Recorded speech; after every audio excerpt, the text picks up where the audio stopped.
Hello students, आज हम class 10 mathematics के चैप्टर 6.1 चक्रवृद्धि ब्याज के बारे में जानेंगे और हम लोग जो है इसके सवालों को हल करेंगे। एक्चुअली पिछले वीडियो में मैंने आप लोगों को चक्रवृद्धि ब्याज के बारे में समझाया था और उस चैप्टर के अर्थात 6.1 चैप्टर के कुछ सवालों को हल किया था। अब इस वीडियो में हम कुछ और सवालों को हल करेंगे, ठीक है। तो सबसे पहले हम क्वेश्चन नंबर 10 को देखते हैं। 10 क्या कहता है, देखिए बुक में। वार्षिक 7.5% ब्याज दर से 12,000 रुपये का 2 वर्ष का चक्रवृद्धि ब्याज और सरल ब्याज का अंतर ज्ञात करें। तो देखिए सबसे पहले कहता है कि P जो है 12,000, अर्थात क्योंकि क्वेश्चन क्या कह रहा है कि 12,000 रुपया का, तो मूलधन है 12,000, N है 2 वर्ष, 2 वर्ष का कहता है और दर है 7.5%। तो ऐसा कहता है कि इस एक बार हम लोगों को चक्रवृद्धि ब्याज निकालना है और एक बार हम लोग को निकालना है साधारण ब्याज, अर्थात इस R को एक बार हम लोगों को चक्रवृद्धि ब्याज दर के हिसाब से देखना है और सेकंड बार में हम लोगों को इसको साधारण ब्याज दर के हिसाब से देखना है और हम लोग को जो है कैलकुलेट करना है चक्रवृद्धि ब्याज और साधारण ब्याज। पहले कैलकुलेट कर लेंगे, उसके बाद दोनों का हम लोग क्या करेंगे, अंतर जो है निकाल लेंगे। तो देखिए 2 वर्ष के अंत में चक्रवृद्धि मिश्रधन या समूल चक्रवृद्धि बराबर, हम लोग जानते हैं कि फॉर्मूला होता है समूल चक्रवृद्धि का P × 1 + R/100 to the power n, ये हम लोग को पता है। तो बराबर P का वैल्यू है 12,000 × 1 + R का मान कितना है 7.5, तो 7.5/100। अब पॉइंट से जो हम लोग यहाँ पे पॉइंट हटा देंगे तो 0 बैठ जाएगा। अब काटेंगे तो 25 से, तो 25 से 75, 25 चौका 100 और एक 0 बैठ गया, तो 3/40 का स्क्वायर। तो 12,000 × 1/1 करते हैं इसको हम लोग, प्लस 3/40 का स्क्वायर। तो बराबर 12,000 इंटू, अब हम लोग लसल ले लेंगे तो 1 और 40 का लसल 40 हो गया, तो ऊपर आ गया 40 + 3 का स्क्वायर बराबर 12,000 × 40 + 3 मतलब 43/40 का स्क्वायर।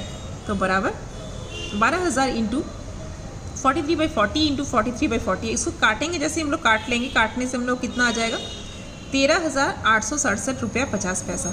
तो ये क्या निकल गया, हमारा समूल चक्रवृद्धि निकल गया या चक्रवृद्धि मिश्रधन निकल गया। लेकिन हम लोग को निकालना क्या है, चक्रवृद्धि ब्याज, ठीक है।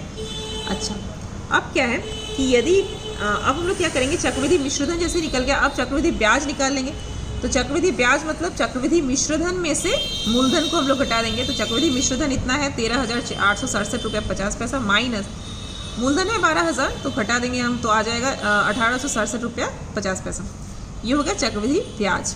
अब है कि यदि सरल ब्याज होता, अब कहता है कि उसी दर को यदि हम लोग सरल ब्याज दर मानते तो तब ब्याज बराबर, ब्याज का फॉर्मूला क्या होता है, सरल ब्याज का फॉर्मूला मूलधन गुना समय 2 वर्ष इंटू दर है 7.5/100। अब 2 0 कट गया, तो ये कटने से 120 को 2 से गुना करेंगे, 2 को 7.5 से गुना करेंगे तो आ जाएगा 1,800 रुपया ब्याज। तो इसीलिए अब चक्रवृद्धि ब्याज और सरल ब्याज का अंतर निकालने बोला है। तो चक्रवृद्धि ब्याज आया है इतना और साधारण ब्याज आया है इतना। तो चक्रवृद्धि ब्याज और साधारण ब्याज का अंतर कैसे निकालेंगे, इसमें से घटा देंगे इसको। तो अंतर बराबर, ये घटाएंगे किसको हम लोग, ये 13 नहीं 18, sorry there is something mistake, किसको घटाएंगे हम लोग, चक्रवृद्धि ब्याज में से, मतलब 1867.50 में से घटा देंगे साधारण ब्याज को, मतलब 1800। तो इसको इससे घटाएंगे हम तो कितना आ जाएगा, घटाने से 67 रुपया 50 पैसा। तो ये हो गया हमारा जो है आंसर, ठीक है। तो ये हो गया क्वेश्चन नंबर 10 का आंसर। अब हम लोग नेक्स्ट क्वेश्चन में बढ़ने से पहले हम लोगों को एक सूत्र के बारे में जानना है।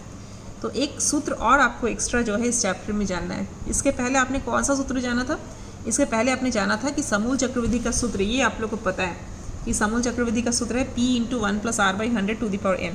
अब इसके अलावा और एक सूत्र है इस चैप्टर में जिसको आपको जानना है ताकि आप अगले कुछ सवालों को हल कर सकें। तो देखिए सूत्र क्या है, देखिए यदि मूलधन बराबर P, ठीक है, मूलधन है P, प्रिंसिपल जिसको बोलते हैं इंग्लिश में, प्रिंसिपल का P पहला लेटर, एवं प्रथम द्वितीय एवं तृतीय वर्ष में चक्रवृद्धि ब्याज क्रमशः R1%, R2%, R3% है। अब यहाँ ध्यान दीजिए, यहाँ पे ब्याज दर जो है वो डिफरेंट हो जा रहा है, मतलब पहले साल के लिए अलग है, दूसरे साल के लिए ब्याज दर अलग है और तीसरे साल के लिए भी ब्याज दर अलग है, अर्थात तीनों ब्याज दर अलग अलग। ऐसा हुआ, अगर ऐसा हुआ कि पहले साल के लिए दर है R1, दूसरे साल के लिए ब्याज है दर है R2 और तीसरे साल के लिए ब्याज दर है R3%, सब परसेंट में है, प्रतिशत में है। अगर ऐसा हुआ तो 3 वर्ष के अंत में समूल चक्रवृद्धि ब्याज बराबर, समूल चक्रवृद्धि बराबर अर्थात चक्रवृद्धि मिश्रधन बराबर P into 1 plus R1/100 into 1 plus R2/100 into 1 plus R3/100। तो यहाँ ध्यान दीजिए, यहाँ पे कोई पावर नहीं लग रहा है। क्यों नहीं लग रहा है? क्योंकि हर एक साल के लिए अलग अलग से, तो पावर में तो 1 ही रहेगा क्योंकि एक साल का है, तो 1 पावर मतलब कोई पावर नहीं। तो 1 plus R1/100 into 1 plus R2/100 into 1 plus R3/100। अब यहाँ पे ध्यान दीजिए कि अगर तीसरा साल के बारे में बात ही नहीं हो रहा, अगर ऐसा हुआ कि सिर्फ पहला और दूसरा साल के बारे में ही बात हो रहा है, इसका मतलब R3 का यहाँ पे कोई वैल्यू नहीं रहेगा। तब हमारा फॉर्मूला कितना हो जाएगा? अगर 2 ही साल की बात हो कि प्रथम एवं द्वितीय वर्ष में चक्रवृद्धि ब्याज दर क्रमशः, एक्चुअली चक्रवृद्धि ब्याज दर है, चक्रवृद्धि ब्याज दर क्रमशः R1% और R2% हो, तो 2 वर्ष के अंत में समूल चक्रवृद्धि बराबर हो जाएगा P into 1 plus R1/100 into 1 plus R2/100। उस समय हम लोग को ये वाला टर्म जो है हट जाएगा, ठीक है, अगर 2 वर्ष के लिए हो तो। और अगर 3 वर्ष के लिए हो तो ये फॉर्मूला आ जाएगा, और अगर 4 वर्ष के लिए हो तो फिर और एक एक्स्ट्रा आ जाएगा 1 प्लस R4/100, राइट। तो अब हम लोग इस सूत्र को समझने के बाद हम लोग बढ़ते हैं नेक्स्ट क्वेश्चन की तरफ। तो देखिए नेक्स्ट क्वेश्चन क्या कहता है। नेक्स्ट क्वेश्चन कहता है क्वेश्चन नंबर 15, तो एक बार देख लें बुक में, टेक्स्ट बुक को साथ रखें अपने। क्वेश्चन नंबर 15, यदि वार्षिक चक्रवृद्धि ब्याज दर क्रमशः प्रथम वर्ष 5% एवं द्वितीय वर्ष 6%, देखिए वही बात हो रही है कि ब्याज दर पहले साल में 5% और दूसरे साल में 6%, अलग अलग। R1 है 5 और R2 है 6, तो 5,000 रुपये का 2 वर्ष का चक्रवृद्धि ब्याज ज्ञात करें। तो देखिए यहाँ पे सिर्फ 2 ही वर्ष की बात हो रही है, अर्थात हम लोग 1 plus R1/100 into 1 plus R2/100 यहीं तक रखेंगे, ठीक है। तो बढ़ते हैं क्वेश्चन की तरफ, सोल्यूशन की तरफ।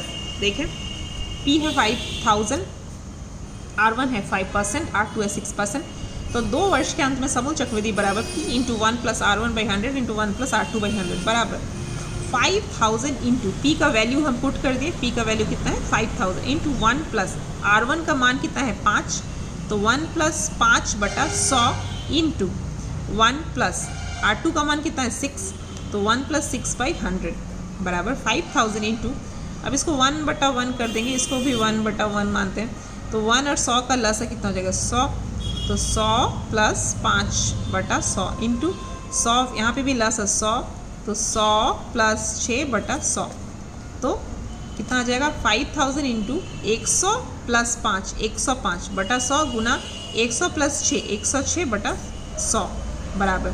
अब इसको जैसे हम लोग काटेंगे, सबको काट के गुना भाग करके देखेंगे कि 5565 मतलब 5,565 रुपया जो है आ गया।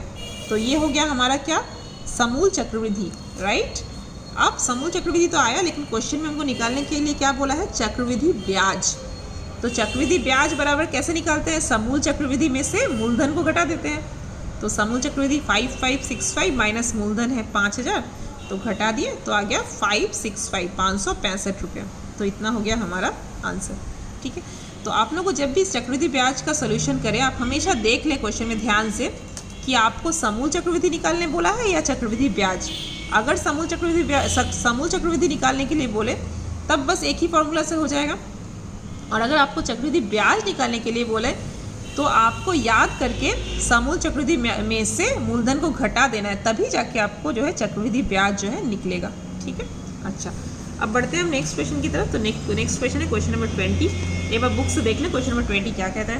क्वेश्चन नंबर 20 कहता है कि यदि 60,000 रुपये का 2 वर्ष का चक्रवृद्धि मिश्रधन इतना हो तो वार्षिक ब्याज दर ज्ञात करें व लिखे। ध्यान दीजिए यहाँ पे P कितना बोल रहा है? 60,000, N कितना बोल रहा है? 2 वर्ष, चक्रवृद्धि मिश्रधन बोल रहा है 69,984। तो निकालने के लिए बोल रहा है ब्याज दर या R हम लोग को जो है निकालने के लिए बोला है, ठीक है। तब कैसे करेंगे देखिए इसको, ध्यान दीजिए। तो हम लोग सबसे पहले जो निकालने के लिए बोला है ब्याज दर, उसको हम लोग X% मान लेंगे, ठीक है। तो माना वार्षिक ब्याज दर बराबर X%, अतः 60,000 रुपये का 2 वर्ष का समूल चक्रवृद्धि बराबर, हम लोग क्या करेंगे, जैसे ही हमारा दर हमने मान लिया तो समूल चक्रवृद्धि का फॉर्मूला क्या होता है, P इंटू 1 प्लस आर। तो आर को हम लोग x माना है, तो 1 प्लस एक्स बाई 100 का स्क्वायर, n को 2 है। अब प्रश्नानुसार कहता है कि समूल चक्रवृद्धि जो है वो बराबर कितना है, प्रश्न कहता है ये बराबर है 69,984। ठीक है, तो हम लोग क्या करेंगे, हमको x का मान निकालना है, तो इसीलिए x जहाँ पे है उसको यहाँ रखेंगे, बाकी को उधर ले जाने का कोशिश करेंगे धीरे धीरे। तो क्या करेंगे, देखिए पहले 1 प्लस एक्स बाई 100 का स्क्वायर को फिलहाल यही रखते हैं, तो ये यही रहेगा। ये 60,000 को हम उधर ले जाएंगे, तो देखिए 60,000 क्या चीज़ में था, गुना में था, तो उधर जाएगा तो क्या हो जाएगा, नीचे बटा में आ गया। देखिए 69,984 उतर गया और बटा हो गया 60,000। अब इसको काटने से आप देखिएगा 729 बटा 625 आ जाएगा, ये काट के। ठीक है, अच्छा तो अब क्या करते हैं, देखिए 1 प्लस एक्स बाई 100 बराबर ये स्क्वायर है, तो ये स्क्वायर उधर जाता है तो क्या बनता है, रूट बन जाता है। तो 729 बटा 625 का रूट बन गया। तो इसीलिए 1 प्लस एक्स बाई 100 बराबर 729 का रूट कितना होता है, 27 होता है ना, वर्गमूल। और 625 का वर्गमूल कितना होता है, 25 होता है। तो 27 बटा 25, आप इसका वर्गमूल निकाल के देखिएगा, ये हो जाएगा 27 और इसका वर्गमूल हो जाएगा 25। ठीक है, तो 1 प्लस अब हम लोग x को, अब हम लोग कोशिश करेंगे x का मान निकालने का, तो धीरे धीरे सिर्फ x को यहाँ रखेंगे और बाकी सबको उधर ले जाएंगे। तो x बाई 100 को फिलहाल हम यहीं पे रखते हैं और 1 को हम उधर ले जाते हैं। तो 1 क्या चीज़ में था, प्लस में था, तो 1 उधर चला गया तो माइनस। तो देखिए बराबर 27 बटा 25 उतर गया और -1। तो इम्प्लाई x बाई 100 बराबर, अब हम लोग इसको 1 बटा 1 कर सकते हैं। तो लसा लेंगे 25 और 1 का, तो कितना हो जाएगा, 25 और 1 का लसा 25 हो जाएगा। तो 25 और ऊपर में 27 माइनस 25 और नीचे में लसा 25 है। तो x बाई 100 बराबर 27 में से 25 गया तो 2 हो गया बटा 25। इसके बाद हम लोग क्या करेंगे, तिरछा गुना कर देंगे या क्रॉस मल्टीप्लिकेशन कर देंगे। तो 25x बराबर कितना हो जाएगा, 100 गुना 2 मतलब 200। अब जैसे 25x आ गया 200, अब हम लोग x का मान निकाल लेंगे। तो x बराबर हो जाएगा 200 बटा में, ये गुना में था 25 है ना, तो 25 नीचे आ जाएगा बटा में 25। तो 25 को 200 से भाग कर देंगे तो कितना आ जाएगा, 8 हो जाएगा। तो इसीलिए x का वैल्यू या वार्षिक ब्याज दर कितना हो जाएगा, 8%। ठीक है, यही हम लोग को निकालने के लिए बोला था, तो हमारा आंसर आ गया। तो इस वीडियो में बस इतना ही, मिलते हैं नेक्स्ट वीडियो में। Thank you so much.